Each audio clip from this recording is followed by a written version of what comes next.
Syrian authorities have uncovered a mass grave of 3,500 people outside the city of Raqqa, the former capital of the Daesh terrorist group.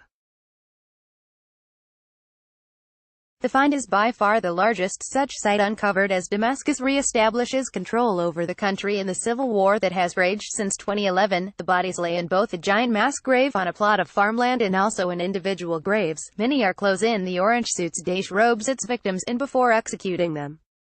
These are individual graves, but behind us, by the trees, are the mass graves of those executed by Daesh, said Asad Muhammad, a forensic assistant at the site, gesturing to a group of exhumed pits. There are some 2,500 to 3,000 bodies estimated there, plus between 900 and 1,100 bodies in the individual graves, so at least 3,500 total, Muhammad told AFP. Syrian authorities first learned of the site last month, in a suburb of the city called Al-Fuqaiqa, AFP noted. First seized from the Syrian government by the Al-Qaeda-affiliated Al-Nusra Front in 2013, the city fell the following year to Daesh, a rival Islamist group seeking to establish what it called a new caliphate in the Levant. Daesh established the city as the de facto capital of its rogue state in eastern Syria and northern Iraq, but amid heavy attacks by Syrian, Russian, U.S. and Kurdish forces that destroyed much of the city, the Kurdish-dominated Syrian Democratic Forces recaptured Raqqa in October 2017. Since then, Syrian authorities have discovered at least 8 mass grave sites around the city.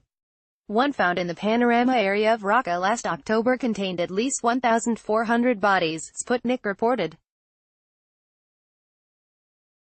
These mass graves hold the answers to the fate of people who had been executed by Daesh fighters, who died in coalition airstrikes or who have been missing, Sarah Kayali of Human Rights Watch told AFP.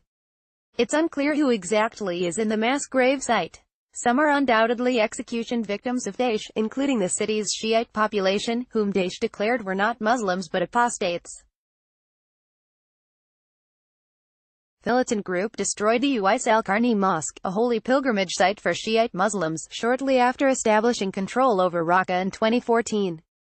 Others buried could be casualties from the war, including the indiscriminate bombardments carried out by U.S. forces, which have been heavily criticized by human rights groups like Amnesty International.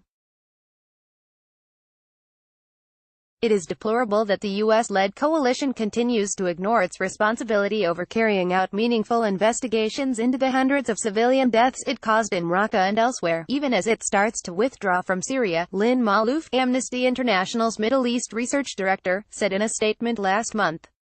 The coalition is unashamedly ignoring the devastating legacy of its bombing campaign, adding insult to injury by making clear that it has no intention of offering survivors any form of remedy or compensation. Daesh has been steadily pushed back under assault from multiple sides to an enclave on the Euphrates River near the Syrian border with Iraq. On Thursday, U.S. Secretary of State Mike Pompeo said that the U.S.-led coalition was only hours away from seizing Daesh's last stronghold, al-Baghdad Spahani, Sputnik reported. The same thing that happened here will have happened there, Mohammed said. Maybe it's even worse there, because the fighting is more intense, as they've got nowhere else to go.